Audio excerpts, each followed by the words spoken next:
student at Oxford Brookes University, which is the less posh version of Oxford University, which is fine. It suits me. So yeah, I have a studentship at Brookes, so I'm paid by the university to carry out research. Kind of the broad area that I look at is kind of health, housing, and social care in an aging population, and within that, I specialise in later life housing decisions. So how people think about and make decisions or not make decisions about their housing when they are over 65. So yeah, so I've been kind of working on this for the last 2.5 years now, 3 years. So I look at it from kind of two sides, really. I kind of look at how people in later life think about housing decisions, and how people who are working with people in later life, so practitioners, think about I think the same topic. So it's basically I kind of carried out field work in York last year. So kind of going out and talking to people about their housing situations, their housing decisions, how they think about the future, all kinds of very fascinating stuff. Yeah, and that is where we are at the moment. So I'm now I've kind of been out, done all the research, started to kind of try and make sense of what's going on, and this is kind of an update really on what I've found so far, if anybody at all is interested. So should I just crack on with my fascinating findings? Yeah. So before I became a full-time student, which is great fun, kind of my background is in health, housing, and social care. So I started my career working in nursing homes, palliative care, end-of-life care. I then moved into kind of more medical settings, so brain injury, challenging behaviour, then into mental health and homelessness. I worked in London in a hostel for a while doing that, which was very interesting. I then moved back up to York and joined City of York Council, where I set up and ran the Older Persons Housing Specialist Service. It was a specialist advice and information service for older people with complex housing and care needs. And then I popped over to the Department for the Environment, where I became a senior policy advisor, advising the government on actually the timber regulations, which are the regulations governing the placing of timber on the UK market, which is a fascinating area. So unsurprisingly, I got a little bit tired of timber. So when this PhD opportunity came up, I kind of grasped it. And it kind of combines a lot of the things that I'm interested in, kind of policy, practice, housing. And basically I kind of want to kind of see if we can do something a bit better, because like fundamentally in the UK and kind of worldwide, we have an aging population. That's not a surprise to anybody. By 2032, I think the population in England aged over 65 will be up to 13 million people. So that's 22% of the population will be over 65. At the same time, kind of the amount of time we can expect to live in good health, so living without an impacting disability or ill health, is going down. So we've kind of got a bit of a perfect storm going on. And we've also got the fact that the way we age is changing. We've got moving. We're still very much dominated by the kind of the idea of kind of kinship and family care, that your family will look after you. But we're shifting away from that as more people start to live alone. It's been really interesting. I think the increase in men over 65 living alone has increased 67% over 20 years.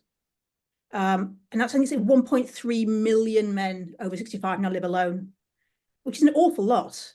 And it's like, yeah, it's a real change from how we would expect, how we, traditionally we used to kind of think about aging within a family context.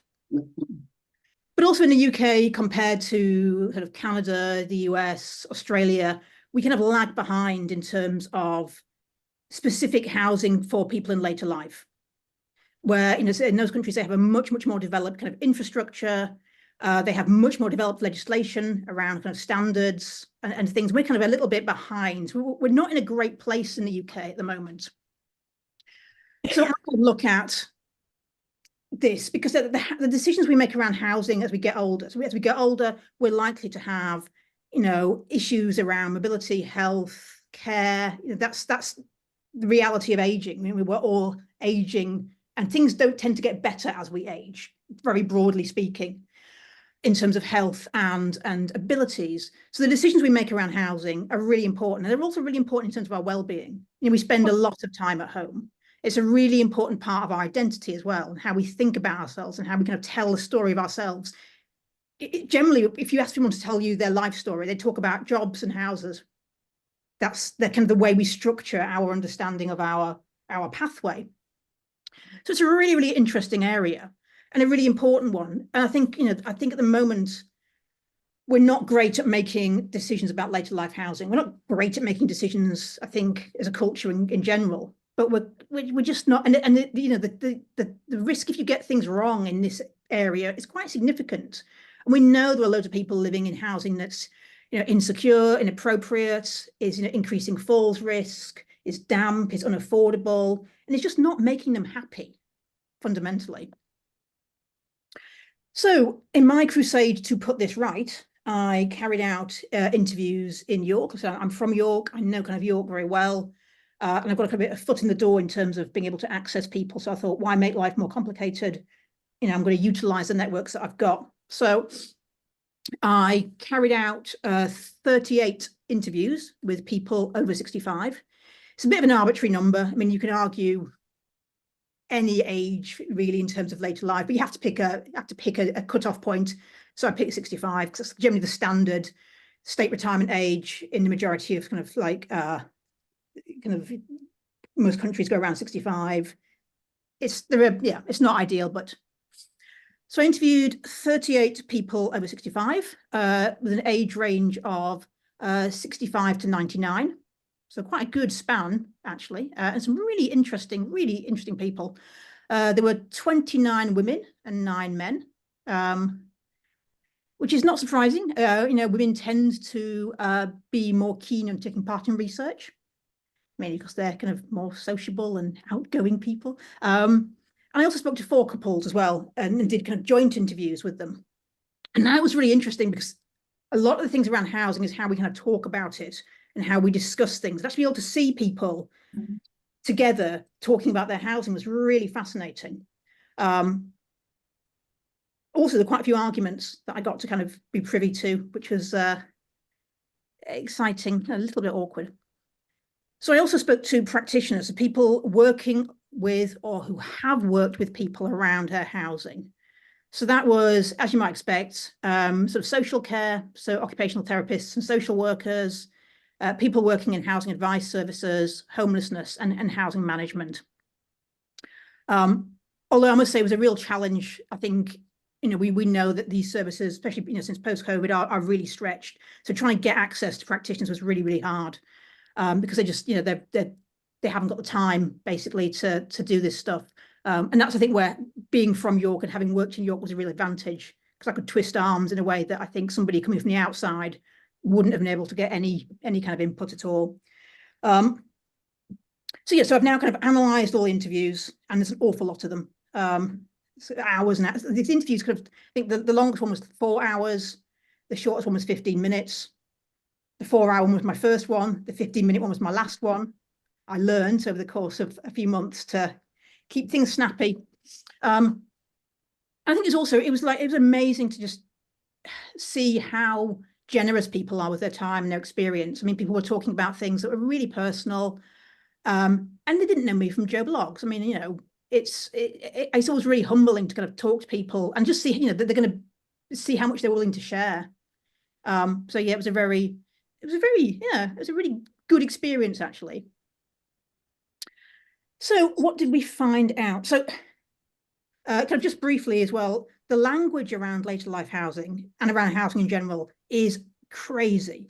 It's really, really confusing. There's absolutely no consistency. So, I think there was some research done in the US, and they found 70 different words for the same type of housing. And I've had conversations with social workers where we've both been talking, and I thought we're talking about 2 completely different types of housing, but it worked. We were talking about the same thing, but using different language. It's incredibly confusing. And it really confuses people when they're trying to kind of navigate this, because know what words to use, how do you know what to look for?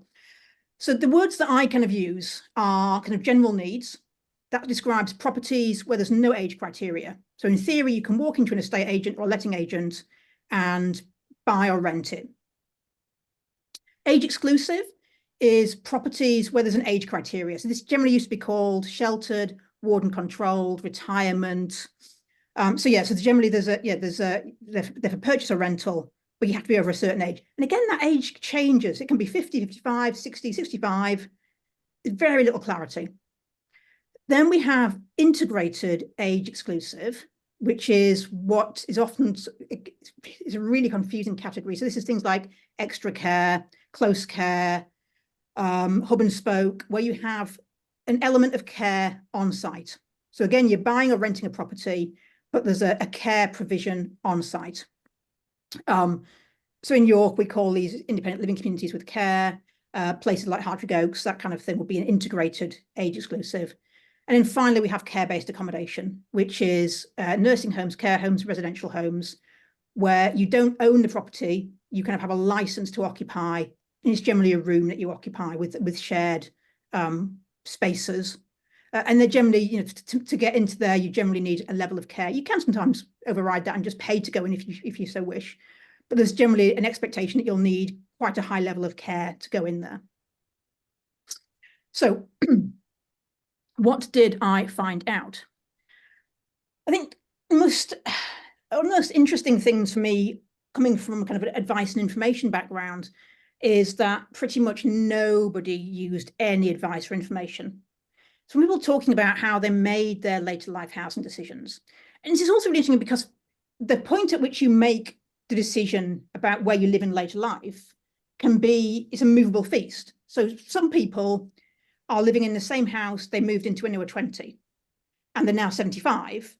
So their later life housing choice in some ways was made 50 years ago. Although obviously that choice is updated as you kind of decide to stay. A lot of other people, about half the group, moved after the age of 65. A lot of them moved into age exclusive housing. So what would have been called sheltered retirement housing, that kind of thing.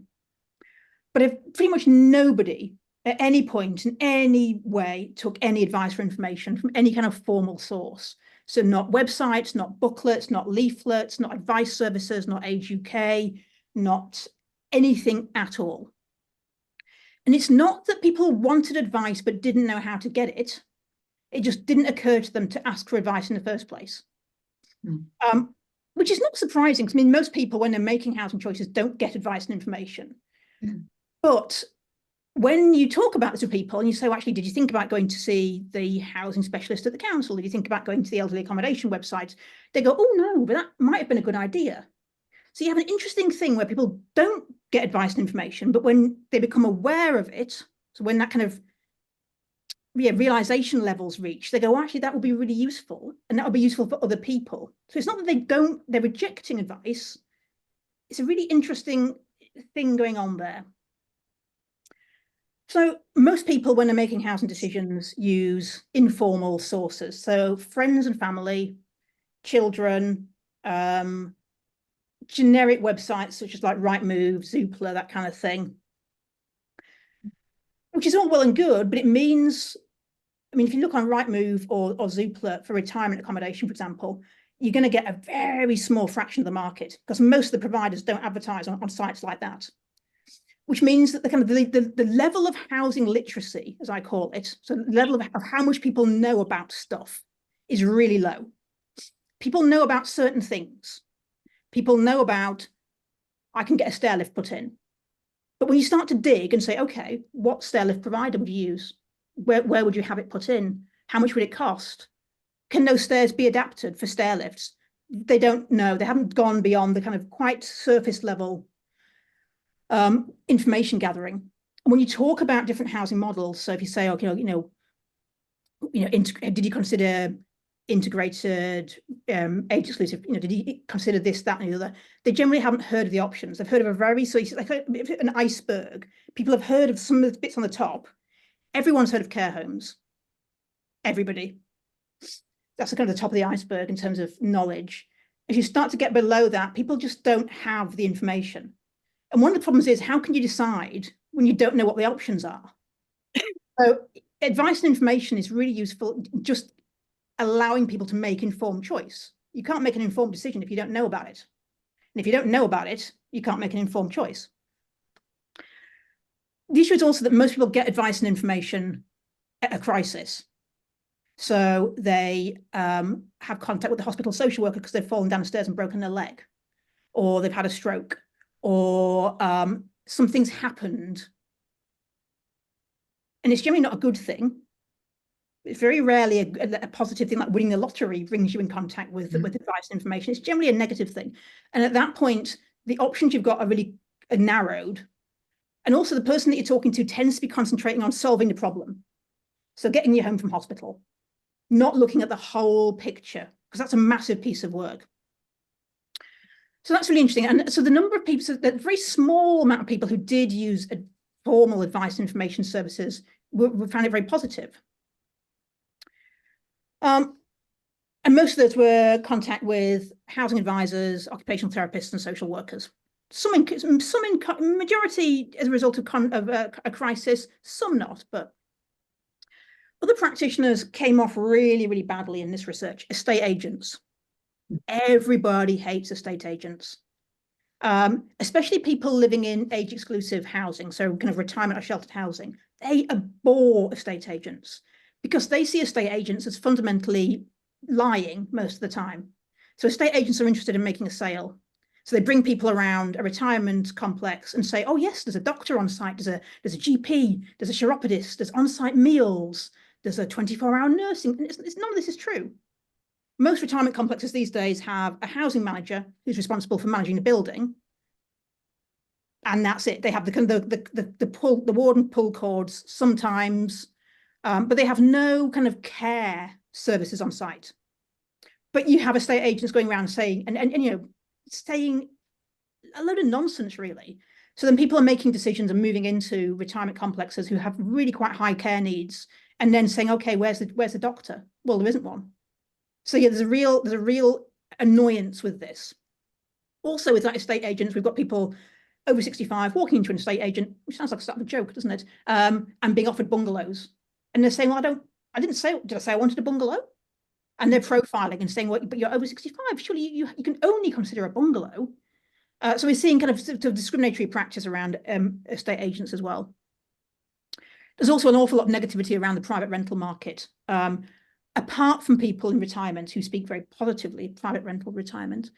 But yeah, for people in the general needs sector, they're finding that people in private rented having all kinds of problems, landlords not allowing adaptations, being discriminated against, not being able to access the kind of housing that they need. If you're trying to rent a bungalow in York is hen's teeth. It's incredibly difficult. And as we see the kind of the private rented market expand in the UK, it's a real worry for the future, because the private rented market isn't set up and or chooses not to meet the needs of people with any kind of mobility or health issues.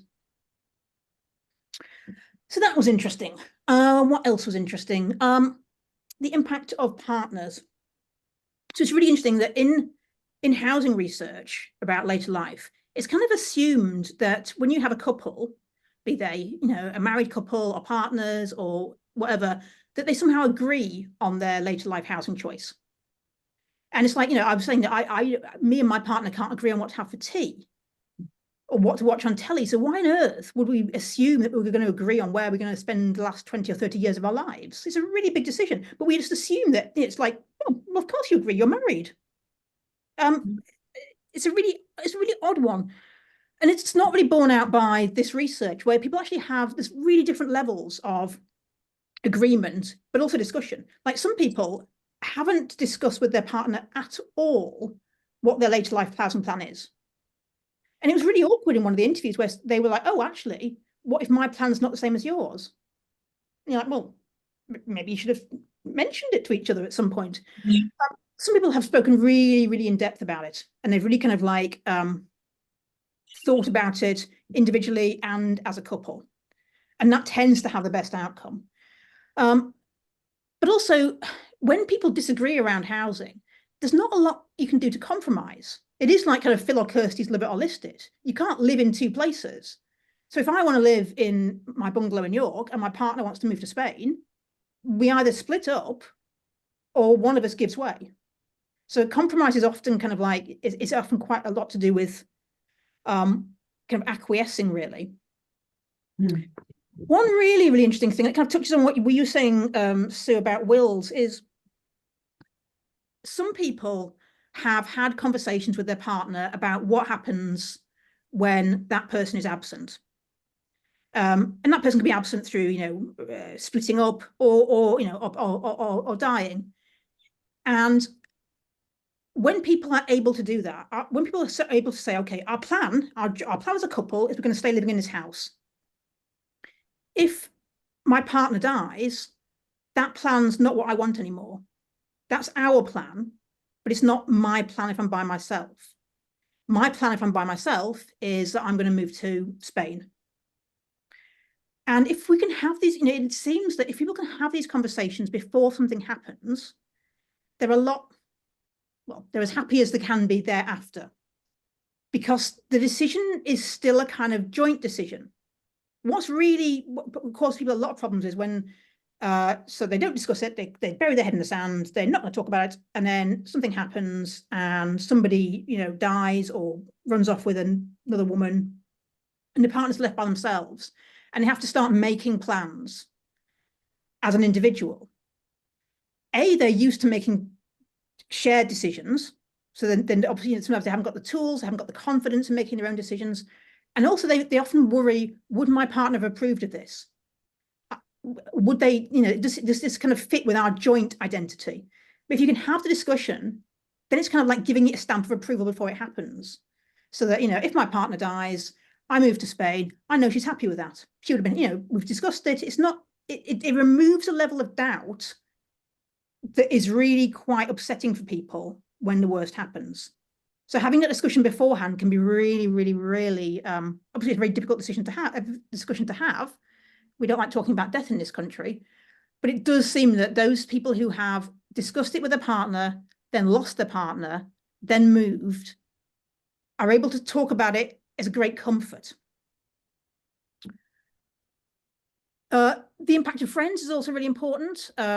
And again, a lot of the kind of housing research talks about people moving to be with their friends. And that's not what we found in this at all. People move somewhere because they have a friend living there, but not to actually live with them. Just because it's kind of like, it's a foot in the door. One of the things people really struggle with when they're thinking about, especially moving, is trying to visualize what it'll look like and what it'll feel like and what it'll be like to live somewhere. So if I said to you, imagine moving into a retirement complex, unless you've got a mental picture in your head or an emotional picture or a feeling picture, it's really hard to actually, what I talk about kind of building a doll's house and putting yourself inside it. And if we can do that, it makes it a lot easier for us to predict how something will feel. And for most decisions, what we're trying to do fundamentally is pick the thing that's going to make us happy and avoid the thing that's going to make us unhappy. But to do that, we need kind of certain, and as a species, we're really bad at it. We do really weird things. We try and we imagine the wrong thing, or use the wrong information, or we're just really bad at being honest about ourselves. So if we have friends who are kind of providing a bit of a mirror, so we can go, well, actually, my friend Steve lives in age exclusive housing, and he's still working, and he's still going out and playing rugby, and he's really happy, and he's similar to me. It kind of gives us a bridge to kind of build that doll's house. So friends are really, really important in doing that. Probably the most important factor apart from partners. So we also use our friends to kind of benchmark ourselves as well. So we're going to go, well, actually, there's Steve, there's Claire. So Claire's her knees are knackered, and she's, living in a 5-story house, and she's 10 years older than me. So I've got a bit of time because I'm not as bad as Claire. So we're doing all this thing. We're trying to gauge ourselves against other people and use their decisions to kind of inform our own decisions.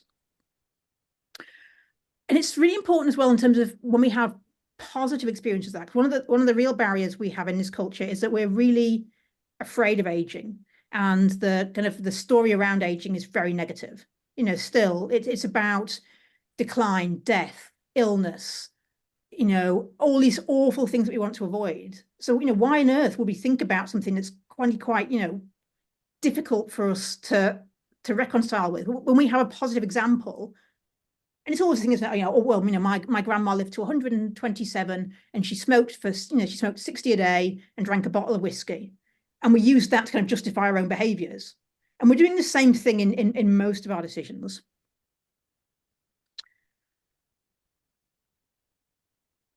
So aging without children was an interesting thing to come out of as well. Obviously, I spoke to the AWOC group back in January last year. So I'm likely to have more people who identify as AWOC in my research than if I hadn't spoken to that group. So it does kind of skew the demographic.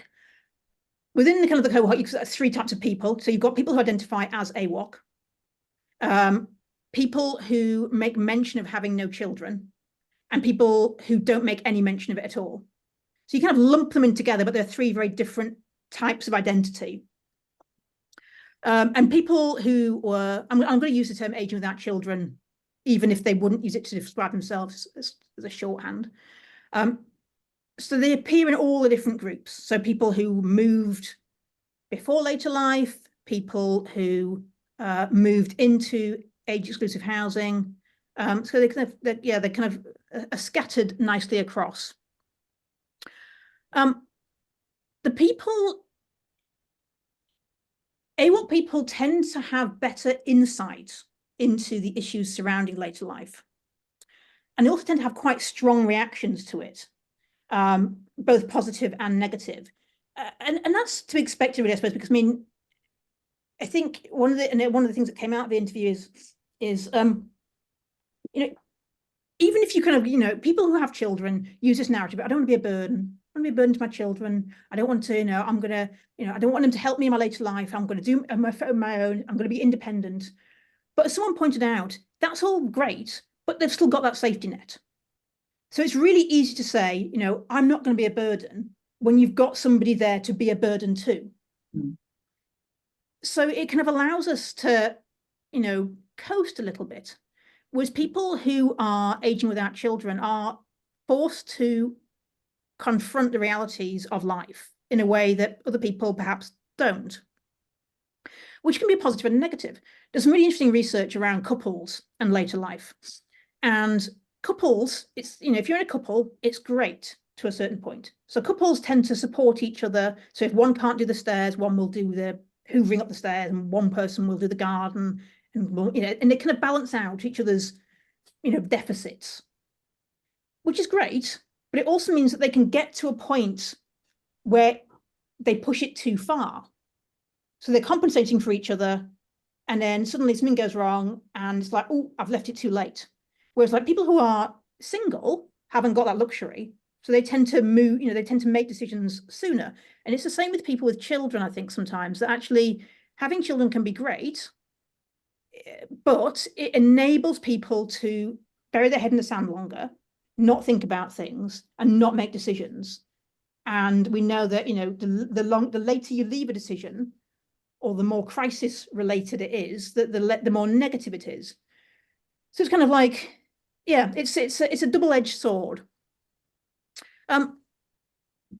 There's also one of the groups that I talk about are people that I call disruptors. So most people, if you ask them, say, I'm going to stay in my current home until I'm carried out in a box. I'm staying put. I'm never leaving here. And that's people who've moved in later life and moved before. So it's like, no, never going into a care home. Shoot me first, leaving in a box, all those kind of things. And then you've got the disruptors. And disruptors say, that's a little bit simplistic, isn't it? Life isn't that straightforward. You have to react to changing circumstances. Life sometimes is a bit of an adventure.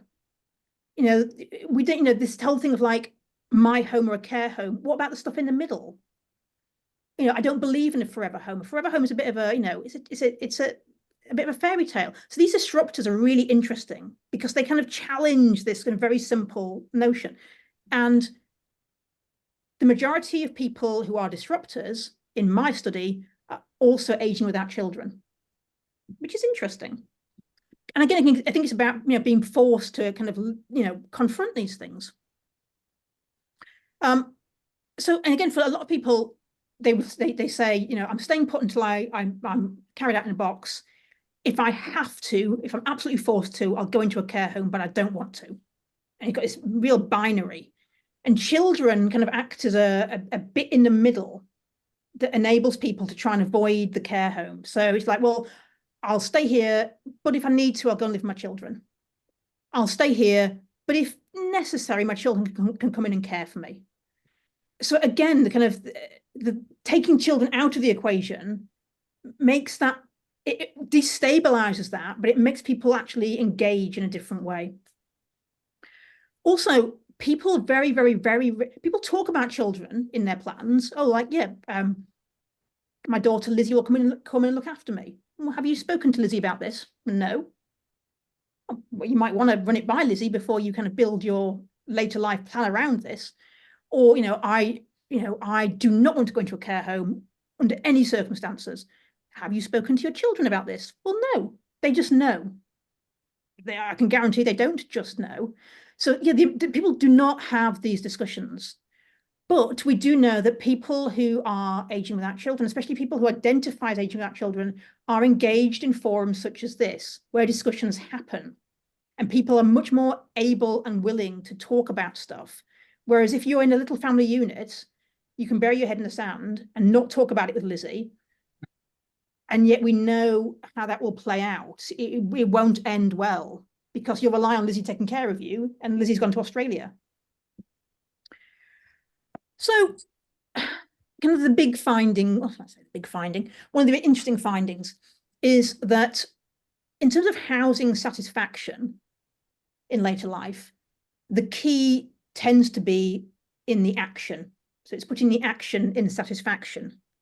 So when people do something in relation to housing, their stories tend to be more positive and secure. And kind of roughly speaking, the more active the decision, the more secure they feel. So the group with the most positive stories in my research are people who moved in later life, who generally moved into age-exclusive housing.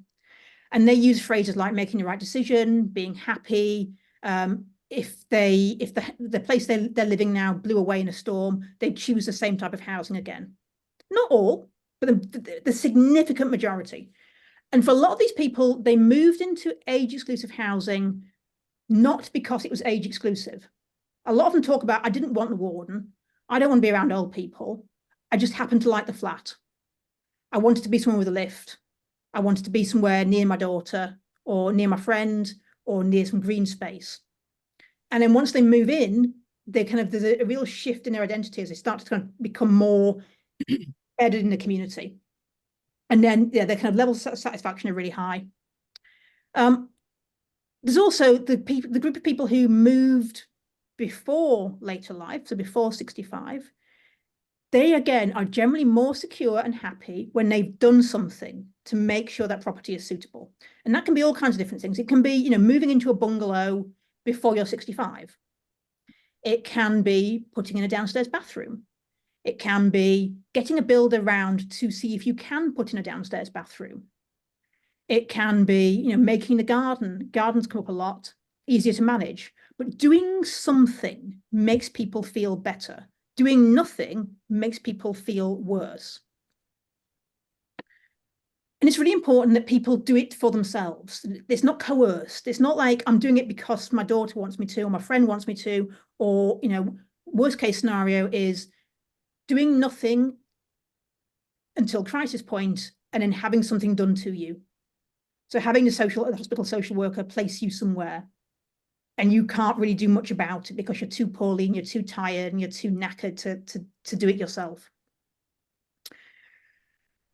And a lot of people worry about this in terms of the future, being put into a home. So, and the thing is that the action is important, but action takes so many different forms. Action is not moving house. Moving house is the most extreme action people can take in later life housing generally. It can be anything really. So, doing stuff for the future. Getting a quote for the stair lift. If your plan is to stay put and put a stair lift in, get a bloody quote.